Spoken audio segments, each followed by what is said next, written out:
தூக்கமும் உண்டு, தியானமும் உண்டு. உடலுடைய அசதி, உடல் நல்ல தன்மையில இல்லாத போது தூக்கமும் தியானமும் கலந்துரும். அது பலன் தரும் தான். அது ஜோசியக்கார் மாதிரி இந்த ஒரு பார்த்துட்டதுனால பலன் தான் அது.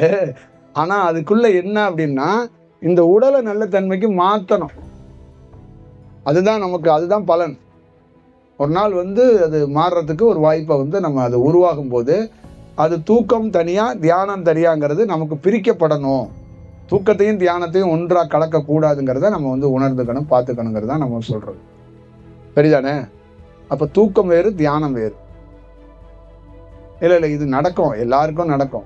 தியானம் பண்ணிக்கிட்டே இருப்பாங்க, திடீர்னு தூங்கிடுவாங்க. அப்ப தூக்கமா தியானமான்னு தெரியாது. இது இயல்பு தான்.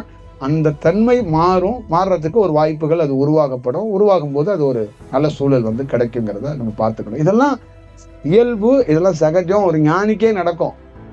ஒரு பெரிய நீங்க எக்ஸ்பர்ட்னு சொல்றீங்கல்ல, அவருக்கே இது நடந்து இதெல்லாம் கடந்துதான் அவர் வந்திருப்பாரு. இதெல்லாம் கடக்கதான் செய்யணும். இதெல்லாம் இருக்கும், இல்லைன்னு நம்ம மறுதளிச்சிட முடியாது. அதனால நீங்க ஒரு பலவீனமான ஆளுன்னு சொல்லிடவும் முடியாது.